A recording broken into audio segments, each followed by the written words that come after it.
I knew I didn't have much time left as I stared at the can I held in my hand. With the exception that it had neither label nor identifying marks, it looked just the same as any other ordinary can of soda. I didn't know what was so special about it. All I really knew was that I was supposed to open it in the presence of one of the 3 football players whose names they'd given me. However, I certainly had no way of knowing how doing something so strange would help me pay them back. Damn it all anyway. I should have never borrowed a fucking nickel from them to bet on the damn game last week. I knew what they were like, but it was a sure thing. I'd figured where was the harm. I just wanted to make some money so Joanna Ellis would consider going out with me. Even if I'd been caught gambling, what could they have done to me? It wasn't illegal, yet. They might have kicked me off the team, I suppose, but what the hell, I almost never played anyway. If only we'd won that damn game, things would have worked out just fine. But we hadn't won.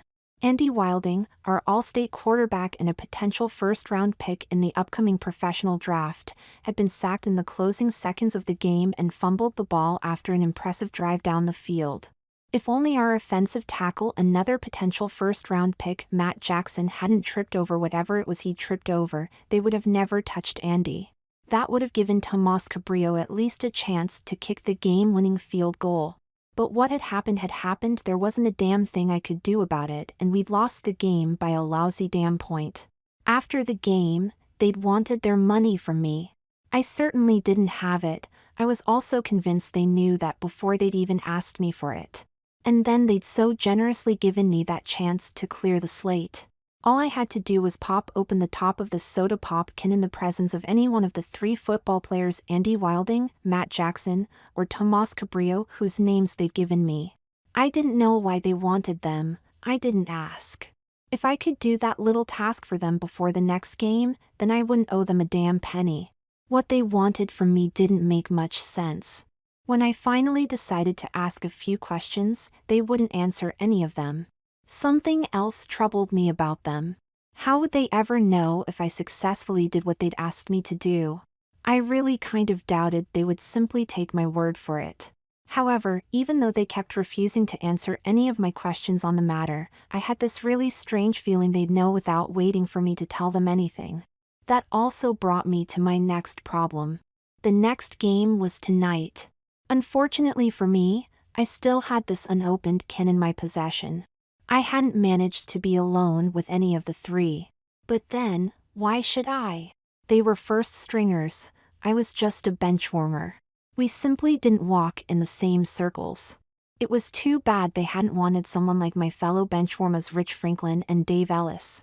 Either of them would have been easy, but then, neither of them was likely to affect the outcome of the upcoming game. It had been Dave's idea to bet the game. He told me his sister Joanna was his younger sister might go out with me if I had a little money to spend. She liked it when guys spent money on her. But I couldn't worry about that, no. What the hell would they do to me when I failed to deliver? I really didn't want to think about that either. Besides, I was going to find out soon enough. There were only a few hours left before the opening kickoff. Imagine my surprise when I walked into the locker room and found myself alone with all 3 of them. I couldn't believe my sudden good fortune. For whatever their reasons might be, those people I was dealing with only wanted one of them. But they were all right here at the moment, and I was convinced I wasn't likely to get another chance of finding just one of them alone. If whatever this can contained would work for one of them, then perhaps it would work for all 3 of them at the same time. They wanted one. They could have all 3. Those people could then do whatever they wanted done with whichever of them they wanted it done to. "Hi, Dawn," said one of them as I walked into the room. Not that it mattered. I wasn't sure which one of them had spoken. I pulled the can from my jacket pocket and quickly popped the top. Nothing seemed to happen. However, within a heartbeat, the world went totally dark. When my consciousness finally returned, I was lying on a very soft and incredibly comfortable bed. I didn't even know how I'd got wherever it was I was now. The last thing I clearly remembered was being in the men's locker room. I had no idea where I might be now. Nor had I any idea where Andy, Matt, or Tomas might be. As soon as I sat up, I wished I hadn't.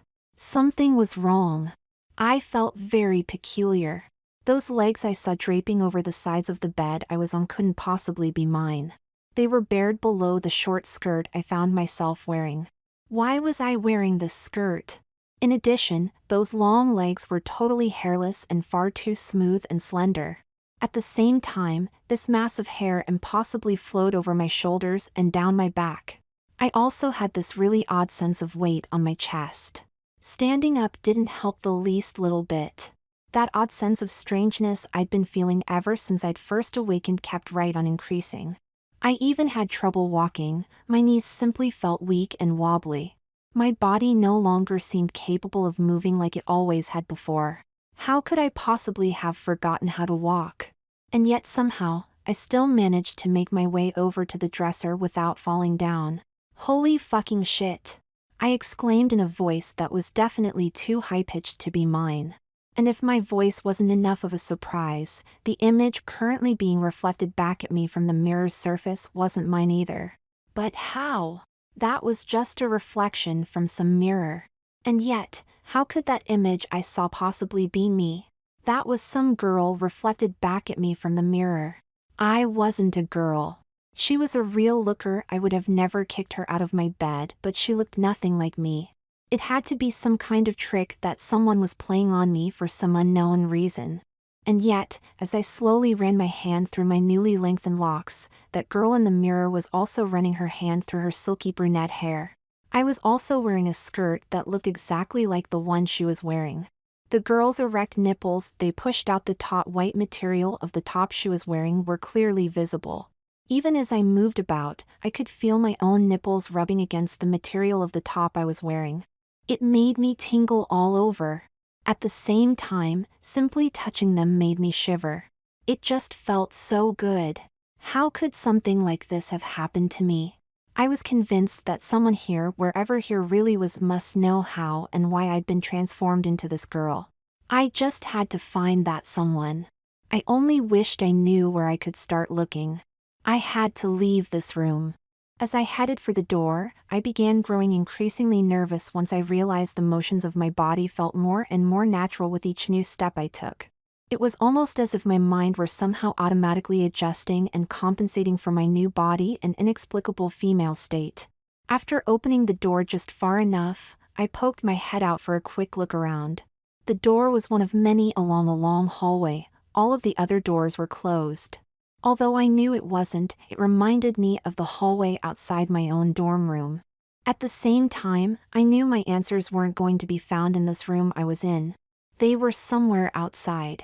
Knowing I had to find that someone who could explain what had happened to me and why, I cautiously stepped out into the empty hallway. Only the hallway didn't remain empty for very long. Within only a few seconds of my entry, 3 other girls, it was so easy to think of myself as one of them now, had joined me in the hallway. I didn't see from which of the doors they had come. I doubted that it really mattered. We stared at one another. We were all dressed the same way. I had to admit these white form-fitting tank tops and mid-calf length black skirts looked really good on all of us. They made us look and feel so sexy. Even the Hispanic, looked remarkably similar. With the exceptions that I was a brunette and the other girls had blonde, red, and jet black hair, we could have all been easily cast from the same mold. However, I had no idea who these other girls were. Neither did I believe that any of them had the answers to any of my questions. "Who are you?" the other 3 asked simultaneously with me. We stared at one another again. Suddenly I had this odd feeling that whatever had happened to me might have also happened to them.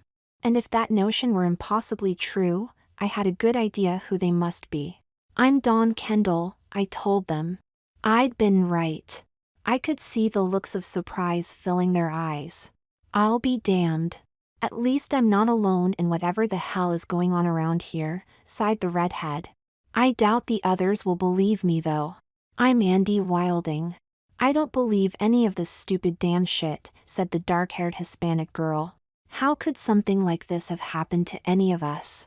She poked hesitantly at her chest, clearly disturbed at the twin full mounds of female flesh she found there. "Despite my appearance, I'm Tomas Cabrillo." The blonde said nothing. Clearly, she was in total denial about her current physical form. She just stood there shaking her head as if that might somehow help. However, I knew who she must be. Given who the other two girls were, it was the only thing that made much sense. "You're Matt Jackson, aren't you?" I asked. "Of course, I'm Matt Jackson. What the hell did you do to us, Dawn?" snarled the blonde angrily. "It had to be you who did this to us. The last thing I remember before waking up here in this body was you joining the three of us in the locker room." "Just calm down, Matt," said the redhead who had been Andy Wilding. "That's also the last thing I remember. It's probably the last thing Dawn and Tomas remember as well. But stop and think about it for a moment. What could Dawn possibly have done that would change us all into girls? It must be him. Who else could it be? He must have got something from them to do this to us," barked Matt. "And it backfired on him." "Them?" replied Tomas. "Who the hell are them?" added Andy. "I don't know what you're talking about," snapped Matt. "You brought it up, Matt. Forget it, Tomas. It's not important anymore." I stared at the blonde who had been Matt Jackson. I was now convinced he knew a lot more about what was going on than he was telling us.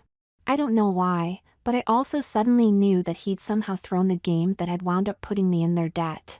But before I could ask him anything about my suspicions, an older woman and several additional girls joined us. Although they must have come out of several of the other rooms, I had no idea from where they'd actually come. "Even though we weren't expecting 4 of you tonight, I'm very glad to see you've made your transitions so easily, girls," she smiled. "Welcome to the Tri-Delta sorority house, girls." She accented the term girls this term. Clearly, she knew we'd been male before whatever had happened to us. "Please follow me." They wouldn't allow us to say a word to one another, as the woman and the girls led us downstairs. Even though I'd always wondered what the Tri-Delta house was like inside, what guy hadn't, I didn't like the idea that we were apparently trapped there. Of course, given our newly altered bodies, who could or would have ever believed or noticed something was amiss? We definitely looked like we belonged. After several minutes had passed, we finally wound up in a large room that appeared as if it was some kind of general meeting area. That didn't seem overly unusual. A lot of the fraternities on campus had rooms just like this one. It made perfect sense that a sorority would have one as well. "Sit down, girls," commanded the older woman. All 4 of us readily sat in the chairs they provided. On the other hand, we didn't really seem to have another choice. "We weren't expecting 4 new arrivals tonight," smiled the older woman. "We were told there would be only 2. She slowly walked about the chairs where we sat and looked us all over carefully. "However, all of you were among those who were expected sooner or later." I suddenly realized this must have something to do with them. The other 3 girls with me were formerly the boys that had been on their list. Even though they'd only wanted one of them, at least this time they'd wound up with all of them, and me. How could I have been so damn stupid? The woman had been expected 2 of us. Clearly, they'd wanted me as well. But why the hell did they want me anyway?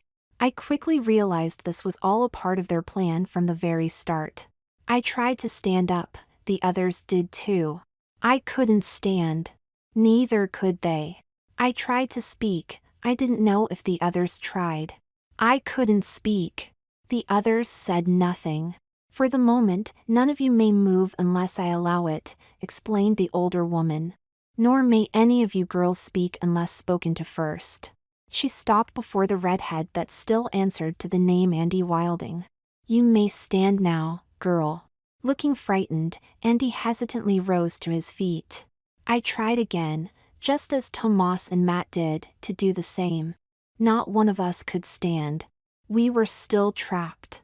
Even though the older woman said nothing more to him, Andy clearly began changing. As we watched on, Andy's already long red hair grew several inches longer. Somehow, it twisted itself into a ponytail. His face, already bearing little resemblance to his former male self, became even more feminine in appearance. No one was ever likely to connect this girl I now saw standing there with Andy Wilding. His waist pulled inwards. And even though I wasn't entirely sure it had actually happened, I thought his breasts might have also expanded a few inches. His white tank top seemed to loosen as the material of which it was made began to change and soften. At the same time, it grew sleeves. His skirt also lengthened a few inches. It now brushed across the tops of his knees. And somehow, aside from the time I'd been staring at his legs, I don't exactly know when it could have happened. Andy was suddenly wearing a white lab coat that tried, without much success, to conceal the femaleness of his body. He was also wearing glasses now. I wondered from where they'd come. Could they be just for show? The lenses were so thin. "Do you know who you are?" asked the older woman. "Of course I do, Miss Dalton," replied Andy calmly, as he brushed his red hair away from in front of his eyes. Why wouldn't I know who I was? Ms. Dalton? When had she told us her name? I certainly didn't remember her ever mentioning it before. But with that being the case, how could Andy possibly know who she was? As a simple check, why don't you tell the others who you are and a little about yourself? Of course, Ms. Dalton, smiled Andy warmly. My name's Ariana Wilding and I've been a Tri Delta for the past 3 years. I'm working on my master's in theoretical physics and plan on getting my doctorate in the same subject as soon as I possibly can after that. But that all costs money. In order to earn enough to continue going to school so I can work on my degrees, I often work nights and weekends at the local Hooters. As soon as Andy unbuttoned the lab coat he was wearing, he cupped his breasts. They'd definitely become larger, but up until that very moment, I hadn't realized just how well endowed he'd become. Having a big pair of puppies like these is definitely an asset working there. Guys really like girls with big boobs, they always tip real good too. However, I do have to be careful around most of them. Most guys don't like it when girls make them look stupid. She looked over at us and smiled. I have to go to work now, Ms. Dalton. But I'll be back later. I stared after the departing Andy, that is, Ariana. I was having trouble believing what I just heard him or rather her say. I doubted Tomas and Matt really believed what they'd just heard either. Watching her sway sexily out of the room left no doubts in my mind that she was far more female now than male. What had this woman done to Andy? Why had she done that to him at all? Was what we'd just seen just a preview of what they were about to do to the rest of us? I certainly had no great desire to become female. However, if Andy, that is to say, Ariana, were any indication of those things to come our way, then we were in deep shit. None of us were likely to remember being who we were before. Nor were we likely to even remember being male. Miss Dalton now turned her attention to Tomas. "Rise, girl," she commanded. And Tomas, he tried not to, slowly rose to his feet. "Why?" he asked simply, even though I could sense the fear in his trembling voice. I suppose he'd been able to ask her that question because Miss Dalton had spoken to him. I tried to speak again, I still couldn't utter a sound. "It's nothing personal. It is merely that which is required, my dear girl," replied Miss Dalton. "Surely, you must see that." "No, I can't." As I watched, Tomas' hair grew longer and thicker. In much the same way that it had happened with Andy, Tomas' breasts swelled larger and his waist thinned. His features became so beautiful that I forgot myself and began thinking lustful thoughts about him. It wasn't until I felt the dampness of my own altered crotch that I even became aware of what I'd actually been thinking. I felt so ashamed of myself that I could be thinking of him even if he looked more like a her that way. His tight white tank top swiftly became a silken blouse. He remained braless. His nipples were clearly visible beneath the softer blouse. His short skirt just as quickly lengthened to the floor. It now had a slit that ran along his left leg from the floor upward all the way to his waist. Tomas had an incredible-looking pair of legs beneath that gown. Even as I stared at them, I couldn't believe how slender and slinky they had become. "How do you feel now, my dear?" "I feel just fine, Miss Dalton," purred Tomas in a sultry voice that sounded nothing like his voice had before. "Why wouldn't I feel all right? Do you understand now, my dear?" "Of course, I do. You only did what had to be done," replied Tomas, even though I was unsure that was a name he'd ever answer to again. I don't know how I could have forgotten any of that. I really want to thank you for helping me remember again, Ms. Dalton. Remember what? What the hell were they talking about? Do you know who you are? I'm Teresa Cabrillo, of course, replied Tomas, as if Teresa had always been his name. Somehow, I just knew that was what that is, really believed was now the truth. However, as I'm sure you must know, I'll only remain Teresa Cabrillo for another month. She held out her hand towards the older woman. Do you like the ring my Frankie gave me, Ms. Dalton? We're getting married, you know. I just can't wait to become Teresa Harrington. It's beautiful, Teresa. I stared at Teresa. I really couldn't help myself. Neither could I think of any reason whatsoever to continue thinking of her as a male or Tomas. But how could she even think about marrying someone like Frank Harrington? I had no proof, of course, but I was sure he was one of them. A couple of girls behind Ms. Dalton approached Teresa. She smiled as they came nearer. We just have so many plans to make, Ms. Dalton. Planning a big wedding just takes so much time. I hope you'll excuse us. Of course, Teresa, replied Ms. Dalton. You and your bridesmaids should go and make your plans. I watched in stunned awe while Teresa left with her friends. In spite of what I'd thought about the way Ariana had walked earlier, Teresa's movements made Ariana seem more like those of a young boy. Not that it really mattered. I also wondered if Teresa had even known those girls when she'd still been Tomas. Once Teresa and the girls had left the room, I wasn't too surprised when Miss Dalton headed straight toward Matt Jackson. As she stopped in front of him, she looked straight into his eyes and smiled. You may rise, my dear. It's your turn now, girl. Although he tried to fight and remain seated, he clearly had no choice in the matter but to obey. Slowly, he rose to his feet. Why is it my turn now? He asked defiantly. Why isn't it her turn first? He snarled in my direction. You shouldn't fight against this. It's your turn now, because I told you it was your turn, girl, replied the older woman. You shouldn't worry about her. Her time will come very soon. I don't want to be a girl. I think it's a little too late for that. Don't you think so too? In any event, I'm well aware of everything that you want, my dear, smiled Ms. Dalton. However, what you want is totally irrelevant at the moment. Have you got any idea who you're messing with here, bitch? Snarled Matt angrily, even though his softer soprano conveyed nowhere near the same sense of anger his former voice would have. I have a lot of friends, you know. There were several promises made that haven't been kept.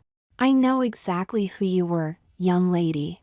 Miss Dalton's response was cold and straight to the point. Haven't you guessed yet? Haven't you figured out why you're here yet? Friends or not, you're still a damn loose end, she smiled. However, you need not worry about anything. Everything that was promised you will soon be yours. Matt glared at her with clear contempt. You'll be sorry for this, you damn bitch. Somehow, I doubted that would be the case. Even if he denied it earlier, Matt had mentioned them, not that I had any idea who them really were. And Miss Dalton had called Matt a loose end. What better way could there be for tying off some loose end than by changing him into some other person that simply wouldn't know who she'd been before? She'd simply never be capable of betraying them or causing them any future problems. Having already seen the changes twice before, I thought I knew what to expect. However, I was still a little bit surprised when Matt's body finally began changing. His already blonde hair became even lighter in color and was soon swishing across the tops of his ass cheeks. His breasts soon afterwards began expanding. I don't know why I was so surprised that they were soon larger than those of either Ariana or Teresa. Having seen what he'd already seen Miss Dalton do to the others, Matt should have known to be more tactful. Instead, he'd been such a stupid, clueless bastard in speaking to Miss Dalton the way he had that I should have realized she'd find some way of getting even with him. The material of his white tank top began to thicken and coarsen. As it did, it also sprouted sleeves, while becoming increasingly redder in color. After a few additional moments, his top had become a tight form-fitting long-sleeved red woolen sweater that had the likeness of the school's mascot on its front. His short skirt had become even shorter. It barely covered anything anymore. At the same time, it was now just as red and just as woolen as his new sweater. Even as I stared at him, I wondered why Miss Dalton had turned Matt into such a hot-looking busted cheerleader. Without a doubt, he was now one really hot babe that all the guys would lust over. I could feel my face flush when I realized what I just thought about Matt. At the same time, it was just as hard thinking of the sexy girl as Matt as it had been trying to think of Ariana and Teresa as Andy and Tomas. "Are you feeling better now?" asked Miss Dalton with a wide smile. The blonde girl that had been Matt shook her head slowly. "Like, just what do you mean, am I feeling better now?" "I always feel good, you know." I stared at the newly transformed Matt in stunned disbelief at what I'd heard. Even though I'd never thought of him as being all that bright to start out with, now hard as it might be to believe, he seemed to have slipped a few rungs downwards on the smartness ladder. I somehow didn't think he noticed any change. It was just a simple question.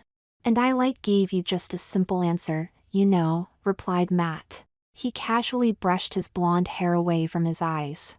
"Just what is your damage anyway, Ms. Dalton?" As he cupped one of his newly enlarged breasts, he smiled.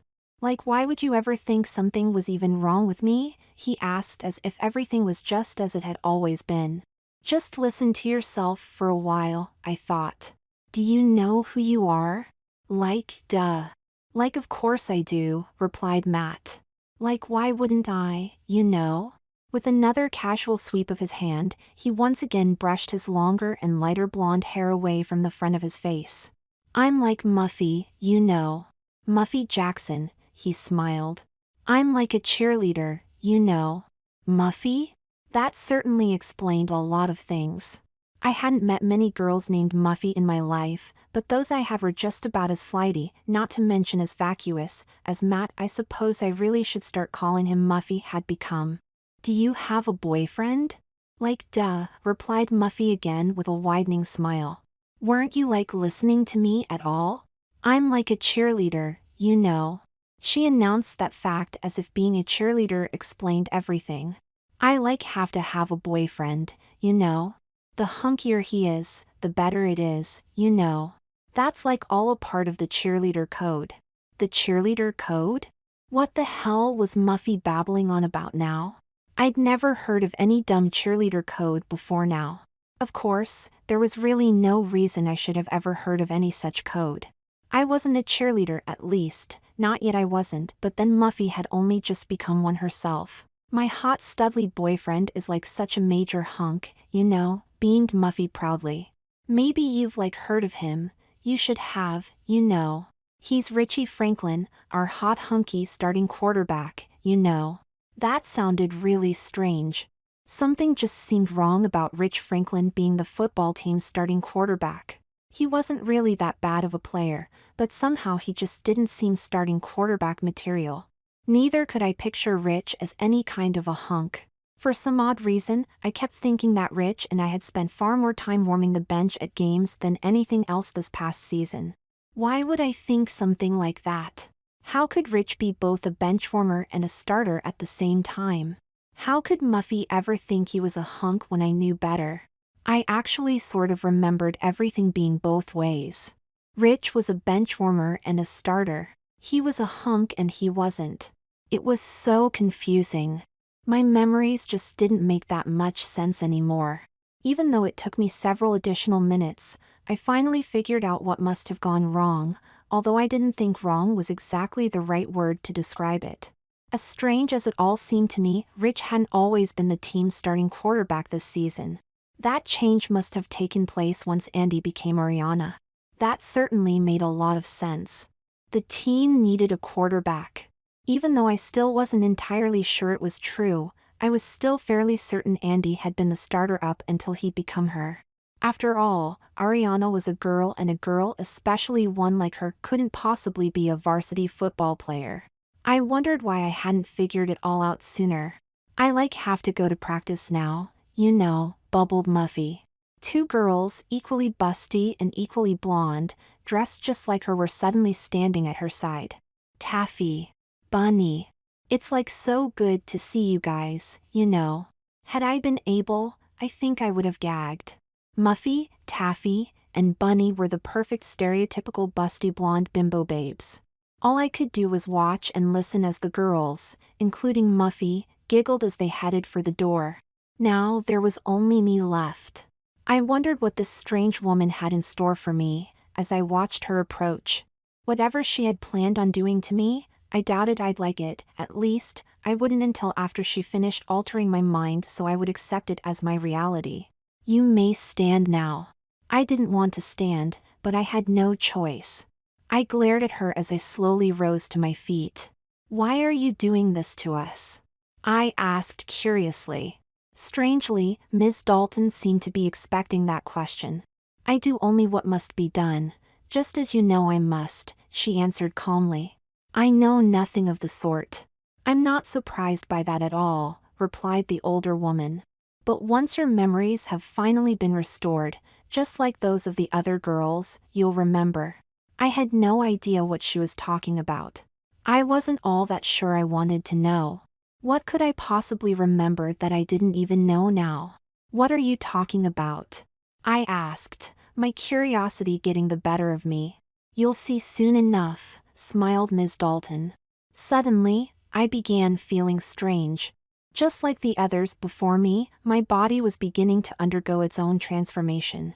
I wondered what I'd be like when it was all over.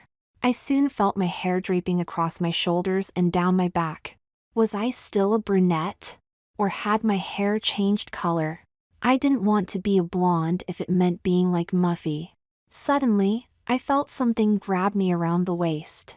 Although I saw nothing, whatever it was clearly seemed to be remolding my waist into a thinner shape with the excess mass being shifted to my hips and ass. Why did I find this so incredibly exciting? My chest began tingling. It certainly didn't take a rocket scientist to figure out what was going on with my body now. I'd seen what had happened to the others.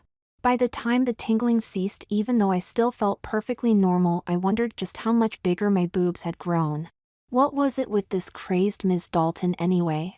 Why did she apparently have this thing for changing men into busty women? I was also beginning to remember several other things that couldn't possibly be the truth. And yet, somehow I just knew that they were. The four weren't girls now as a result of anything Ms. Dalton had done to us. We were simply girls now because that was who we really were. Ms. Dalton had only restored us to what was real. Andy, Tomas, and Matt were now Ariana, Teresa, and Muffy simply because Ariana, Teresa, and Muffy were the girls who they'd been before they'd become Andy, Tomas, and Matt. It was some deep dark secret of the Tri-Deltas. Through some kind of ritual, the girls of Tri-Delta could become boys. But they couldn't stay boys for very long, a few months tops, before their boy sides would take them over completely. We'd come close to losing Ariana, Teresa, and Muffy. That was why they'd sent me after them. That was why I'd gone through the ritual. Even though I'd fully believed I was Don Kendall and had been him my entire life, I knew now that wasn't true. I was now, just as I'd been before, Diana Kendall. My friends called me Dee Dee once again. However, I still remembered being Dawn. It felt very strange. My male memories were so strong. I could almost understand why the others had almost succumbed. However, it also seemed as his life had happened to someone else while I'd merely been along observing it. I wondered if the others had felt the same way after they'd been restored, even though they clearly hadn't acted as if they remembered being anyone different. Do you know who you are? Of course I do, Ms. Dalton, I replied calmly. I'm Dee Dee Kendall. For some reason, I'd wanted to tell her my name was Dawn. However, my common sense had kicked in. I might have a few odd thoughts now and again, but mostly I knew who I was. How are you feeling? All right, I suppose, I replied softly.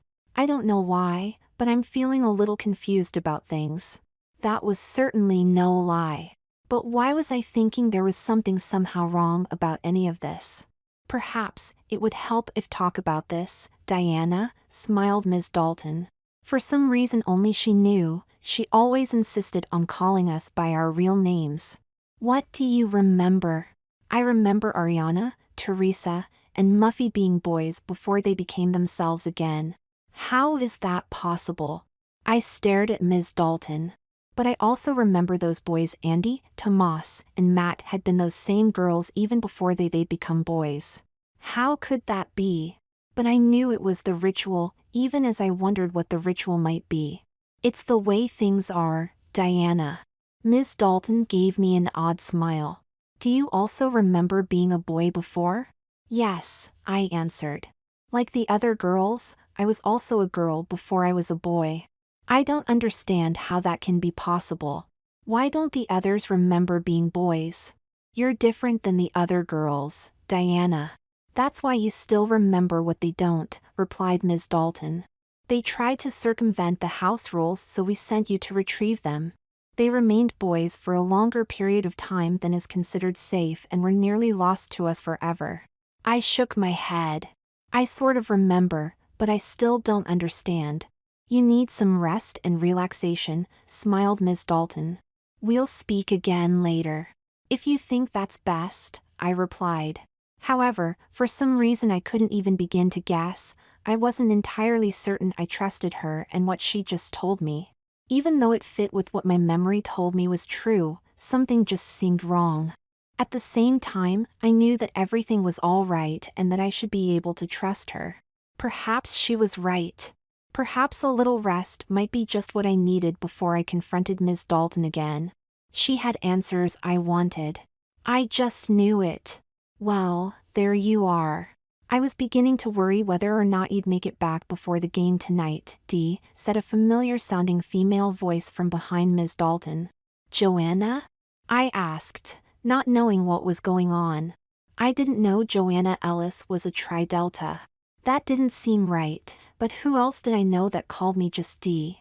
How could I not know something like that? Aside from the time I'd been Dawn, I realized I had no idea just how long that had been and had a thing for her. Joanna was my sorority sister. What are you talking about? Don't tell me you forgot, snapped Joanna.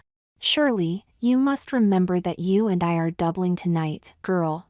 I mean, you've been bugging me for months and months to set you up with my older brother. You mean Dave? Surely she couldn't mean him. Who else did you think I meant? Smiled Joanna. You know I don't have another available big brother for you, Dee. And Dave is who you've been drooling over for months now. I have? I mumbled. But I just couldn't. I remembered sitting on that cold bench next to Dave Ellis all season long. Dave was my friend at the time, but I certainly didn't consider him capable of attracting any Tri-Delta, even if his sister was one. He was definitely no jock as far as I was concerned. I sure couldn't imagine having any unusual thoughts about him of all people. Why had Joanna thought I'd want to date her brother? That was just way too weird. However, as I thought more and more about Dave, the image of him in my mind began slowly changing. And as his image was constantly changing, so too were my thoughts about him altering.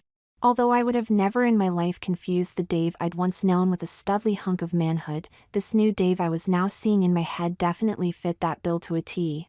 As I continued thinking about him, I couldn't really stop. I felt more than somewhat embarrassed by the dampening at my crotch. But what was wrong with that? I think we should go get ready for our dates, Joanna, I smiled, feeling suddenly hotter and sexier than I thought I should. I certainly wouldn't want to keep Dave waiting. I turned slowly towards Ms. Dalton. Is it okay if we leave now? I asked. Of course, smiled the older woman. A little fun will do you a world of good. We'll talk later, if you still want. I looked at Ms. Dalton for a moment. I didn't know why, but I still didn't trust her. There was just something about everything she told me that just didn't ring quite true. I'd be willing to bet that she wasn't expecting to talk to me about any of this again. Are you ready to leave, Dee? I certainly am.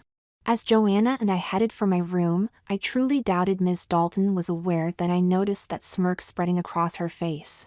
I was now more convinced than ever that she was hiding something. Was she ever going to be surprised when I returned from my date with Dave and began grilling her with questions?